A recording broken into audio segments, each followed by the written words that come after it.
이 세상이 바뀌면서 건강에 관한 것도 계속 이렇게 바뀌는 것 같아요. 그죠? 그러나 진리는 변할까요? 항상 우리가 마땅히 율법과 증거의 말씀을 쫓을지니 했듯이 모든 문제가 성경으로 검증되면 좋겠죠. 한 자매님이 카톡을 넣었어요. 보라 그래서 봤더니만 이런 내용이 있어요. 항균 효과 은나노 제품 정자 기형 확률 높인다. 그 은 제품을 쓰면 정자의 기형이 생긴다. 그래서 조금 읽어드리면 항균 효과 때문에 세탁기 등 가전제품 등에 많이 사용되는 은나노 입자가 기형 정자를 만들어내는 등 남성의 건강에 나쁜 영향을 미친다는 연구 결과가 나왔다. 김진희 건국대 동물생명공학과 교수팀은 27일 우리 주변에 광범위하게 사용되고 있는 은나노가 정자의 모양을 변형을 일으키고 유산을 유발시킬 수 있다는 사실을 밝혀냈다며 사편에 관련 논문을 독성학 분야 국제학술지 나노독성학과 나노의학 등에 실었다. 나노물질은 치약, 로션, 선크림, 양말에서 정수기 필터, 세탁기, 냉장고 등 가전제품까지 생활 곳곳에서 이용되고 있다. 오늘은 뭐 치약, 칫솔 뭐 별것 다 나오잖아요. 그죠? 세탁기도 다 은나노 세탁기 나오죠. 연구팀은 은나노 입자가 생식세포에 미치는 영향을 알아내기 위해 정자를 시험관에 넣고 은나노 입자에 노출시켰다. 은나노 입자에 노출된 정자들은 정자 머리 부분이 움푹 패이거나 꼬리 부분이 서로 연결되는 등 기형 정자로 변했다. 또 연구진은 기형 정자를 난자에 주입해 인공 수정을 시켰다. 기형 정자로 만들어진 수정란은 정상적인 수정란과 비교해 태아와 태반을 만드는 세포 수가 줄어들어 수정란이 제대로 성장하지 못하는 것을 발견했다. 연구팀은 은나노를 생쥐의 암컷과 수컷에 투여하는 실험도 했는데 시험관 실험 결과처럼 은나노에 노출된 쥐는 정자와 난자를 생성하는 생식세포가 줄었고 수정 능력도 눈에 띄게 감소됐다. 김 교수는 이번 연구는 은나노가 임신 중 태아 발달에 치명적이며 유산 위험성도 높여 습관성 유산으로 이어질 수 있다는 것을 보여주고 있다고 말했다. 2015년 10월 28일 서울신문. 이거 보면 사람들 은팔찌, 은목걸이, 은반지 사겠어요? 그죠?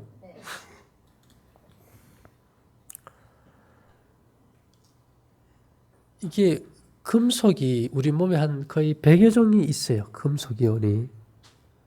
근데 우리 몸에 이것들이 얼마나 적정량이 있냐가 중요해요.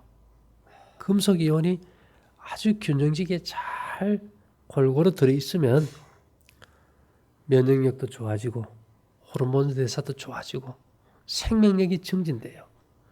그래서 이 미네랄이 골고루 잘 들어있는 것을 우리가 미네랄이라고 그래요. 미네랄, 광물, 회분, 이 전부 같은 말이에요. 근데 이것이 어떤 성분이 하나가 많이 높아버렸다, 몸에서. 그러면 그것이 중금속이라고 그래요. 이 중금속과 미네랄은 인체가 그걸 수용하느냐, 수용하는 그 수준을 넘느냐에 이제 달린 거거든요.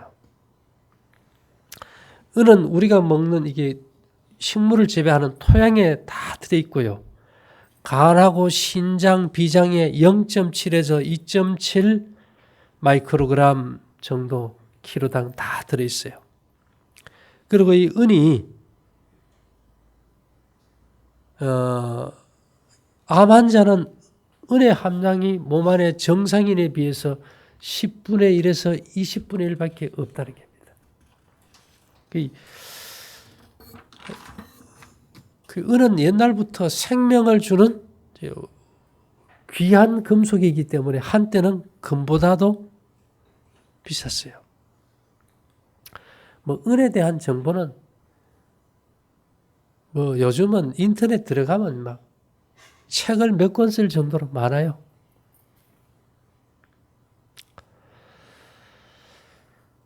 자, 이게 은을 뭐에다 비유하면 좋은가 하면 소금에 비유하면 맞을 거예요.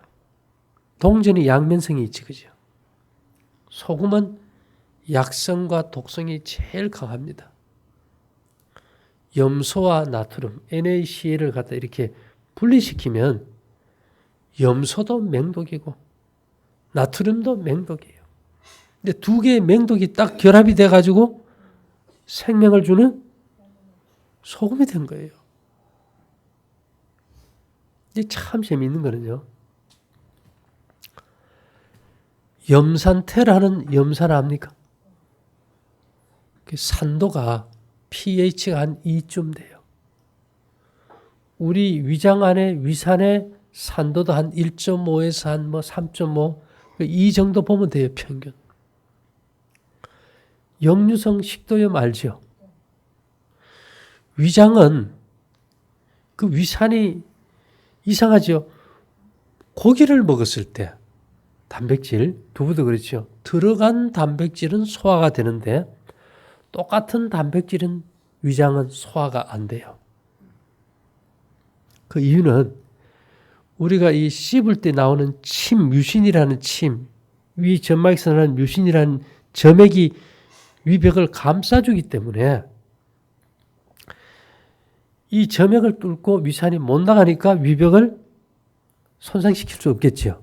그런데 이 식도는 위장처럼 점액 분비가 안 돼요. 그러니까 위가 이게 파도가 치면 위액이 식도로 올라오면서 식도를 어떻게 해요? 태워버려요. 왜 피부에 왜 염산 테러 중동 사람들은 마음에 안 들면 염산 가지고 막 뿌려버리더라고. 그죠? 얼굴에다. 뭐 살이 녹아버리잖아. 그죠? 그래서 이게 이 식도가 타버려요. 그리고 아주 스트레스를 받거나 뭔가 문제가 있어서 점액이 안 나오면은 그 부위에 위산이 위벽을 녹이면 위염이고 좀 더 깊이 녹이면 궤양이고 그게 위산에 녹아가지고 구멍이 생기면 천공이라 그래요. 그 위에 점액이 어떻게 약해지는가?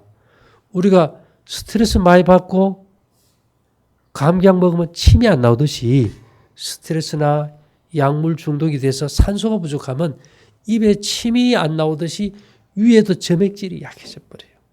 요즘 역류성 식도염이 많다 이 말은 약을 먹는 사람들이 많다는 거예요. 자, 그래서 우리가 참 이제 재미있는 게요. 이 염산을 생각해 보면 피부에 닿았을 때는 녹아버리는데 위장 안에서는 절대로 위벽을 녹이지를 못해요. 우리가 이 염산은 독극물에 들어갑니다. 함부로 안 팔아요. 독약이에요. 근데 그 염산이 위장에 없으면 사람이 살 수 있을까? 소화가 안 되고 썩어버리고 살지를 못해요. 참 이상하죠. 약과 독이라는 거는 그 물질 자체를 봐서는 안 돼요. 그 물질이 내 몸에 들어왔을 때 내 몸과의 관계에서 독성을 나타내느냐, 약성을 나타내느냐 이것이 중요하지. 소금이 아무리 독성이라도 소금을 안 먹으면 소화가 됩니까? 약이에요. 소금 안 먹어보세요. 누렇게 사람이 떠버려. 그래서 약과 독은 흔히 말하기를 양에 달려있다 이런 말을 하는데요. 지금 여기서 주장하는 것은 시험관에다가 정자를 넣고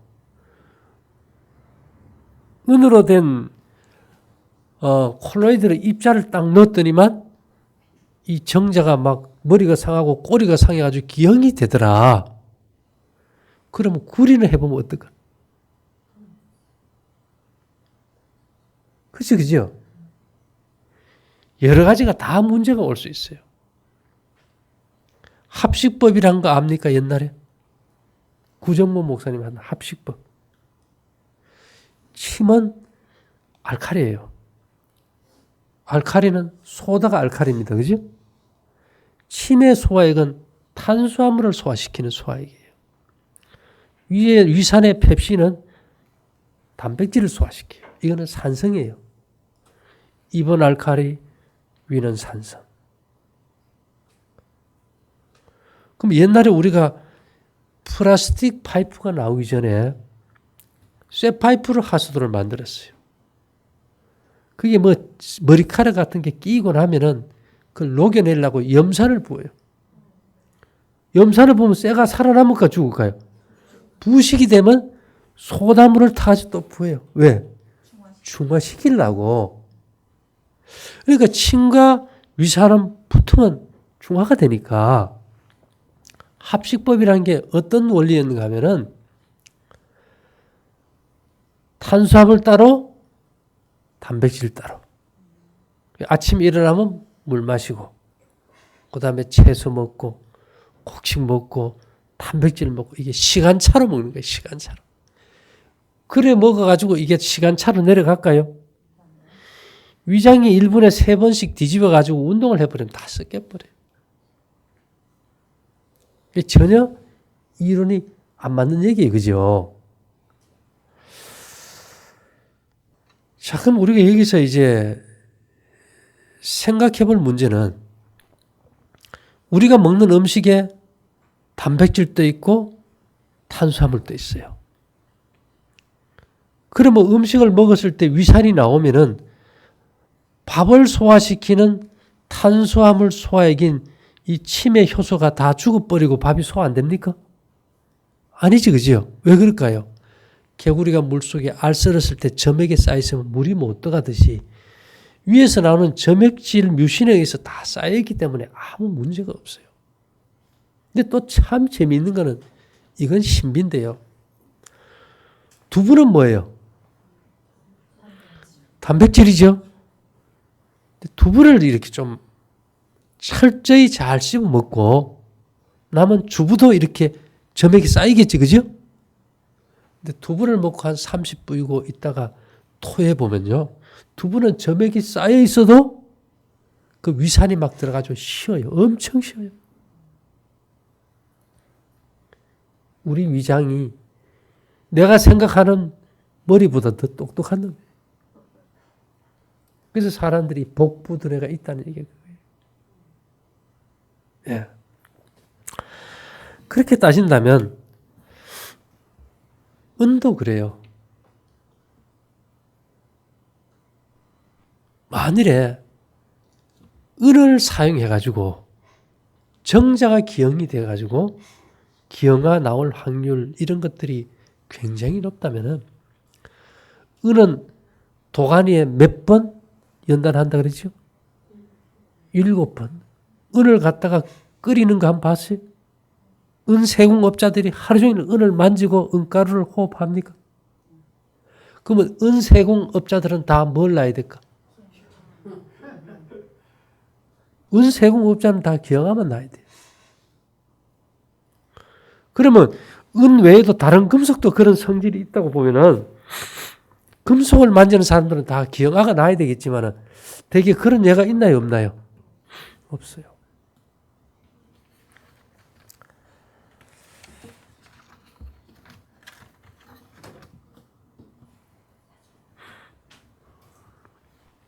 그래서 우리가 이런 이제 기사가 하나 딱 떠버리면은 생각들이 좀 달라지죠, 그죠? 아이고, 내가 그 이빨이 아파가지고 뭐 은을 부르는데 이거 잘못된 거 아닌가? 뭐 이런 생각도 할 수 있고. 그러나 성경은 뭐라고 얘기합니까?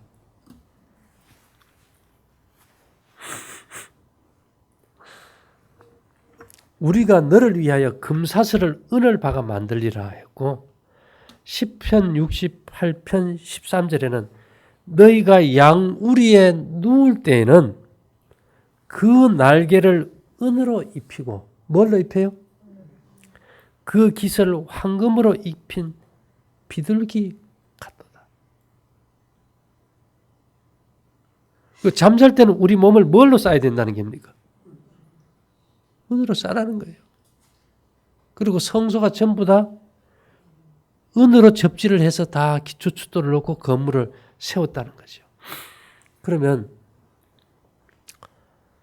우리가 이제 이 에덴 동산에 있던 생명과가 되게 뭘로 표현합니까? 생명과를 과일 중에서 사과로 표현하고 우리 옛날 한국 이쪽에서는 천도복숭아라 그러지, 그죠? 이 부조와 선지자 47페이지에 보면요, 생명나무의 열매는 금과 은의 사과같이 보였으며 생명을 영속시키는 능력을 가지고 있었다. 생명과에 뭐가 들어있어요? 금과 은이 들어있어요.